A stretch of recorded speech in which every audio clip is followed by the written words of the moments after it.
Hello everyone! Last week we began the story of Vol'jin, in which we talked about how he became a shadow hunter, how he became the leader of his tribe, and how the Darkspear joined the Horde and reclaimed their isles. Vol'jin received several visions during his trials with Aloha. All of them have come true so far, but more is on the horizon. Let's begin, shall we? Just before the Cataclysm, the world of Azeroth cried out in pain, and Thrall knew he had to go to Outland to learn from the elements there and find out what is going on. He decided to make Garrosh leader of the Horde while he was away, despite people like Cairn and even Garrosh himself telling Thrall that this was a very bad idea. The Orc Shaman had made his choice though. He left the Horde behind to save the world, while telling Garrosh that he would not have to do it alone. He had advisors like Eitrigg and Vol'jin at his side, but right at the start, things don't seem to go that smooth between Garrosh and Vol'jin. In-game, we saw a conversation about Thrall leaving the Horde behind, and Vol'jin mentioned that the people were very happy about the success in Northrend. Garrosh quickly said, "Our success? Troll, you played no part in the Horde's victories in Northrend. While I led the warriors against the Lich King, you merely took back a few scattered isles." "Watch yourself, young one. You don't." Eitrigg told them to hold their tongues and that there were larger issues at stake, but this small conversation was a hint of things to come. The Twilight Hammer cult attacked a meeting of druids, both Tauren and Night Elves, and word of this attack reached Cairn, chieftain of the Tauren. They didn't know that the attack was planned by the Twilight Hammer. They thought that the attack was an order of Garrosh. So Cairn confronted the Warchief, and this led to them entering the arena and fight in Mak'gora, a duel to the death for leadership of the Horde. Garrosh, you are not fit to rule the Horde. As was tradition, both fighters had their weapons blessed by a shaman, and Garrosh foolishly agreed to have Megatha Grimtoad bless Gorhal. Megatha had waited for an opportunity to betray Cairn, and she used Garrosh like a puppet. She poisoned his weapon Gorhal without his knowledge, and Cairn died betrayed in the arena. After this, Megatha quickly moved to take Thunderbluff, while Cairn's son Baine was luckily warned and able to leave the city. Garrosh was celebrating his victory during all of this, oblivious to how he was used, until Eitrigg confronted him and showed him the truth. People like Eitrigg and Vol'jin were very suspicious about how the fight went down. Cairn was actually winning the duel until Garrosh hit him only once, and the poison did the rest. Megatha had taken what was most precious to Garrosh, his honor, and she was foolish enough to believe that the Warchief would be happy with her actions. He gladly left her to her fate, while Baine regrouped. Now Baine, he didn't know who to trust at this point, right? He didn't know if Garrosh was working together with Megatha, and although they expected the Darkspear to be loyal, there were simply not that many Darkspear trolls. They needed help though to reclaim their city, so instead of turning to the Horde, they turned towards Jaina Proudmoore, who helped Baine by giving him some of her own finances, which they used to buy supplies that they needed to retake the city and banish Megatha and all those who allied with her. Baine could have chosen to challenge Garrosh to Mak'gora after the events, but he decided that that was not the best path for his people. He was not going to waste his energy on revenge when they could use it to rebuild, and Garrosh promised Baine the full protection and support of the Hordes. The Cataclysm hit the world of Azeroth in full, and even though Garrosh and Baine were able to shake hands for the good of the Horde, things between Vol'jin and Garrosh did not go so smooth.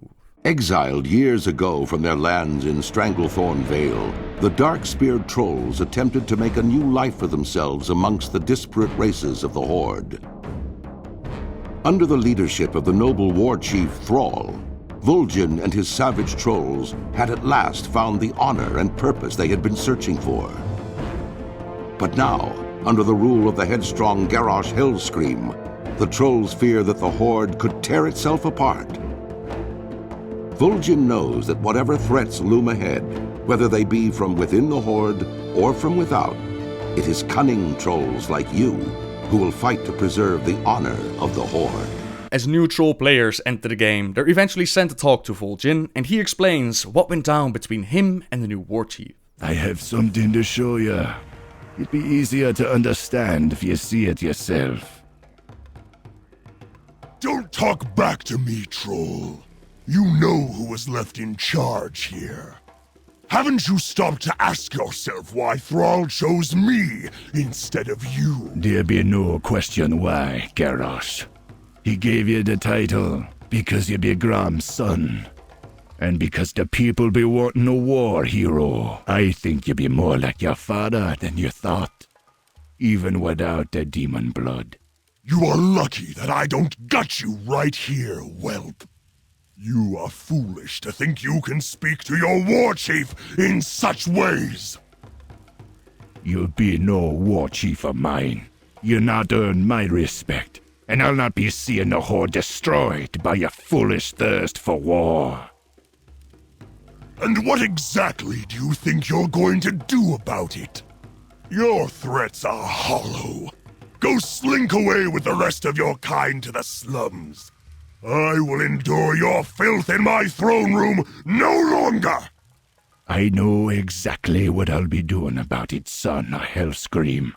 I'll watch and wait as your people slowly become aware of your ineptitude. I'll laugh as they grow to despise you, as I do. And when that time comes, that your failure is complete and your power is meaningless, I will be there to end your rule, swiftly and silently. You will spend your reign glancing over your shoulder and fearing the shadows. For when the time comes and your blood be slowly draining out, you will know exactly who fired the arrow that pierced your black heart. You have sealed your fate, troll. And you yours, Warchief. The Darkspear never gonna The give up. Darkspear are here because I led them here. Orgrimmar be no home, long as it be under Hellscream's hand. Still I fear I was letting my temper drive me to being rash. Thrall devoted himself to making the Horde what it is, so I've no eagerness to be leaving it on a whim.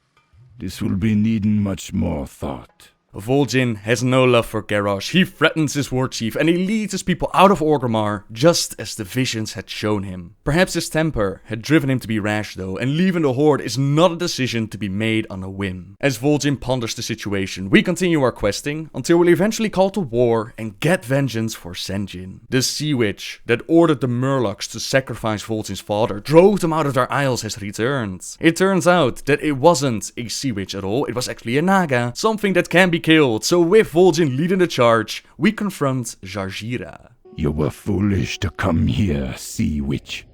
You escaped our vengeance once, but the Darkspear Tribe will not abide your trespassing again. You are weak, Vol'jin, like your father was weak.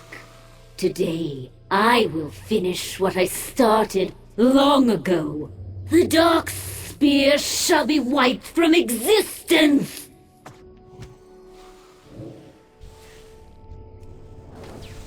Take care of our spirits. We be handling Jarjira.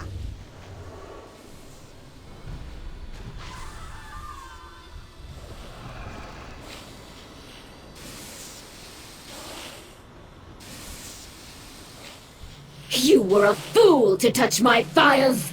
When Vol'jin falls, you know who dies next. I'll get the fires this time! The spirits be restless. Not so fast! Sonny! No! No! It be done. Our ancient enemy is defeated. I've been waiting a long time for a chance to avenge my father. A great weight has been lifted from my shoulders. I must be returning to Darkspear Hold. Please, meet me there once Vanira is done with her healing of the boy. I'm afraid there's nothing I can do for our brother. Her power tore away at his soul. Zuni is dead, and despite Vol'jin thinking that the troll can be healed, the Sea Witch's power tore away at his soul and there's no saving him. His body will be recovered for a proper farewell as we meet up with Vol'jin, who uses the power unleashed when the Sea Witch died to communicate with Thrall from a long distance and discuss the current situation of the Horde. I've no love for Garrosh, that much is sure.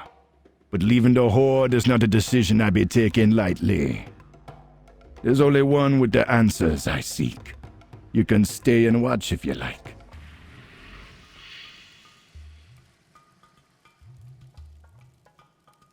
Vol'jin, it's good to see you, brother. Thrall, I'm glad you be well.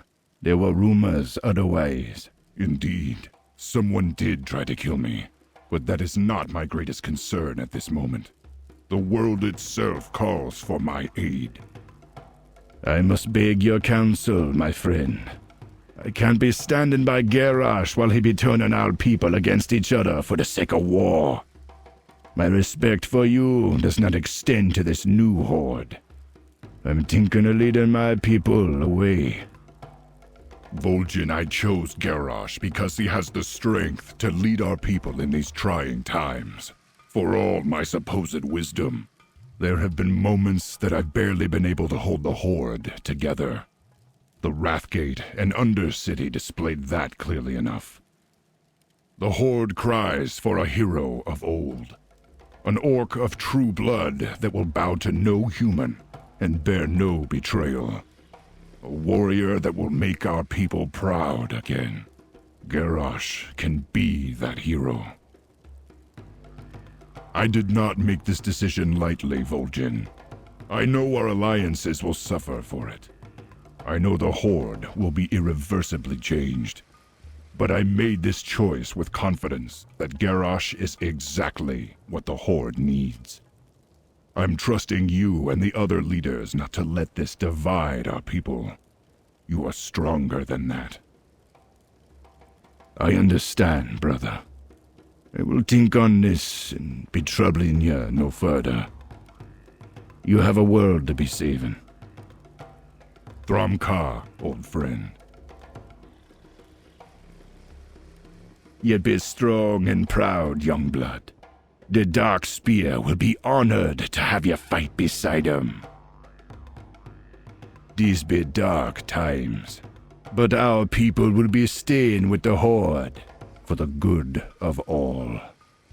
Thrall's words be true. They always be.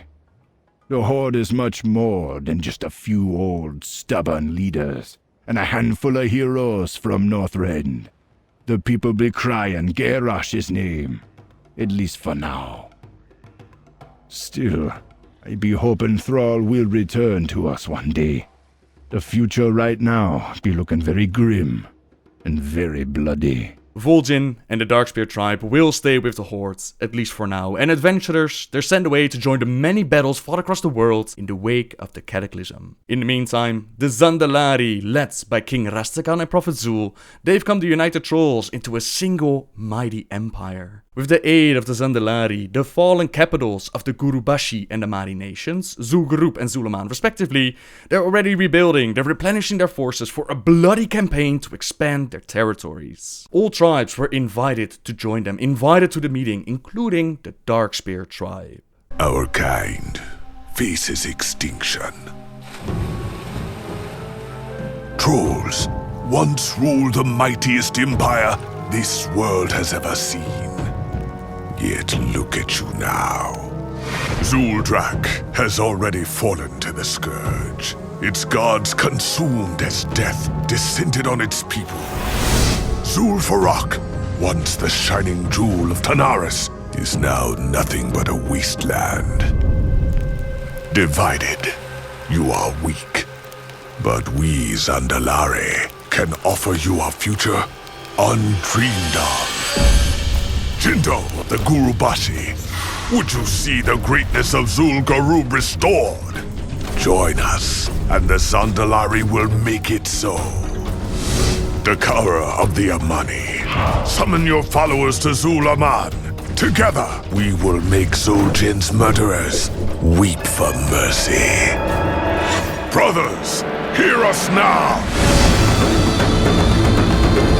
We Zandalari have returned to reclaim the former glory of our people. To see trolls retake the lands that are rightfully ours. And to crush any foolish enough to stand in our way.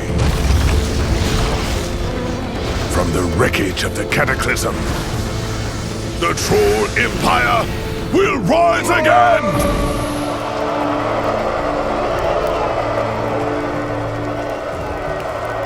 Vol'jin of the Darkspear, would turn your back on your own people? The Horde is my people. If it be war you bring, then I stand against you.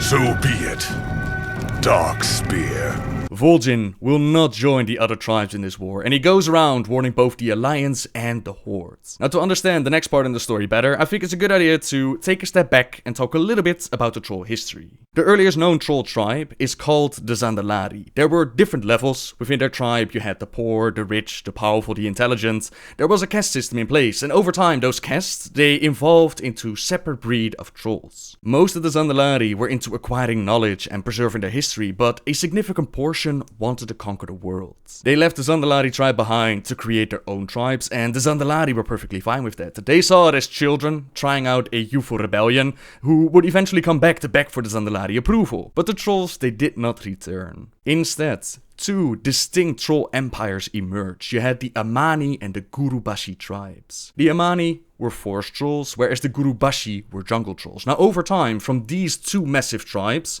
a lot of smaller tribes would emerge. For example, the Darkspear Tribe, they fall under the jungle troll category. There are more categories though. You have the ice trolls, the sand trolls, the dark trolls that eventually evolved into night elves, who became high elves, who become blood elves. But that's a whole different story though. Let's focus on this right now. Now, the history of the Gurubashi is that they started to worship Hakar the Soul Flayer, and at first, the Zandalari were very happy for the Gurubashi, that they were doing very well and that they were expanding their territory. But they soon figured out that Hakar was not a being to ally yourself with, so action had to be taken. The Zandalari moved out, the avatar of Hakar was destroyed, and the priests that worshipped him, the Atalai and the Hakari, they were hunted to near extinction. After their defeat, the different jungle troll tribes started to fight amongst each other, and it was around this time that the Darkspear Tribe, they split up from the Gurubashi Empire and they moved away. Now, a few survivors of the Atalai and the Hakari, they escaped into the Swamp of Sorrows, where they built the temple of Atal Hakar, and they tried to summon Hakar once more. The green dragon aspect Ysera found out about their plans, and she smashed their temple, which is why we now call it the Sunken Temple. They left some green dragons behind to guard the place, but there was no need. Since Hakar could not be summoned within the Sunken Temple, he can only be summoned within their ancient capital of the Gurubashi Empire, namely Zul'Gurub. The remaining Atalai and Hakari, they sent a number of their most skilled priests to Zul'Gurub. They resummoned Hakar, and under the leadership of Jindo, they managed to enslave 5 high priests of the Trolls' primal gods, forcing them to channel their power into Hakar. This is why heroes of the Alliance and Horde were called to go into Zul'Gurub to team up with the Zandalari, and we brought the enslaved priests as well as the Soul Flayer down. Now, for the Amani, things didn't go great either. First, there were the Troll Wars, where the Amani fought with the High Elves, who had built their city of Quel'Thalas upon sacred troll grounds. The Amani Empire was big and powerful, and despite having the powers of the Sunwell at their side, the High Elves clearly needed help. They teamed up with the humans led by Thoradin of Arafor, and together they shattered the Amani Empire, ending the Troll Wars. Some of the Forest Trolls decided to move away from Quel'Thalas for their own safety, but the Amani tribe, they sneered at such cowardice. They fought on until many years later, Zul'jin teamed up with the Horde during their first invasion of Azeroth. He believed that together with the Horde, they would be able to finally claim their vengeance upon the elves, but quite the opposite happened. The Alliance of Lordaeron was formed, and they were able to defeat the Horde, to which Zul'jin was captured.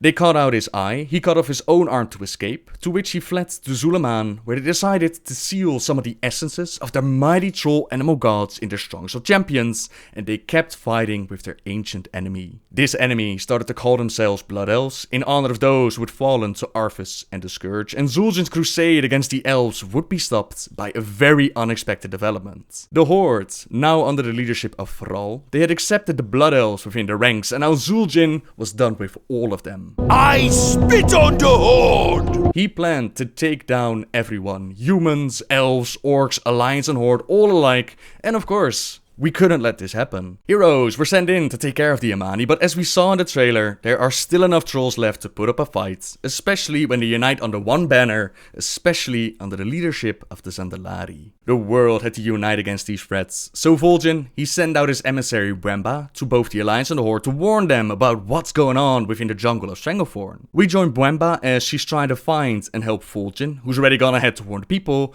as well as give a warning of our own. Throughout the questline, we encounter several several of the bosses within Zul'Gurub who've been going around Stranglethorn causing all kinds of trouble with snakes and zombies and panthers, until we finally encounter Vol'jin in Booty Bay. We have to go into the old city of Zul'Gurub. We have to take down the trolls inside until we face off against Jindo himself. Now, have a taste of Jindo's true power!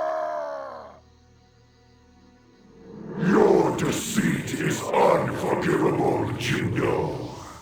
You spit in the face of a god. Now known as Jindo the Godbreaker, he has not only managed to come back from the dead, he has also chained Hakkar the Soulflayer, forcing him to give up his power. There are a lot of great and primitive gods in the world, but Hakkar is amongst the darkest of them all, and you don't mess with such a god. We break the chains, we liberate Hakkar, and we let him take care of the rest.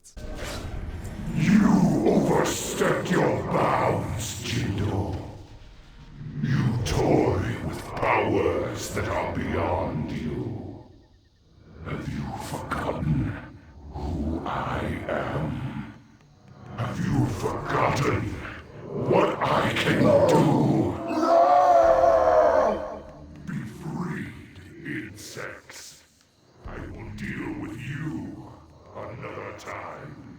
Hakkar says that he will deal with us another day, and for now, we must turn our attention to Zul'Aman and the Amani tribe. There we find Vol'jin once again. Now he's recruiting the help of Halduran Brightwing and his Farstrider Rangers. Halduran has battled with the Amani before. He was the one who had captured their previous leader Zul'jin, and now under the guidance of the Zandalari, the Amani Empire is trying to make a return with their favorite champion Dakara now leading them. To aid them with their mission, Halduran personally requested the aid of Risa Windrunner and her Silver Covenant. Now Lord from Faran is not happy about this. He sends a messenger demanding an explanation as to why this exile is in their lands. Halduran will hear none of it. His own ranger forces are stretched too thin and they need their help and experience. He tells the messenger to go back to Lorfmar, inform him of his plans, as Vol'jin explains what exactly they're facing. King Rastakhan is planning to unite the troll tribes under the Zandalari banner, so we have to go into Zul'Aman and stop them from uniting. With the help of Vol'jin, we ring the gong, we open the gates, we take down their champions who've enslaved the powers of their animal gods again, we rescue some of our scouts until eventually we take out Dakara and we put a stop to the Zandalari plans. Maybe me fall, but the Amani Empire never going to die. We've put a stop to the rise of the Zandalari, at least for the moment. Vol'jin and the trolls, they enjoy the celebration, but the future for the Shadow Hunter would take a turn not even the Loa were able to predict. However, that's the story I'll save for next week, since I've been going on for long enough. For now, thank you very much for watching, everyone. Subscribe if you like my videos, leave a like if you enjoyed this one, and until next time, guys, see ya!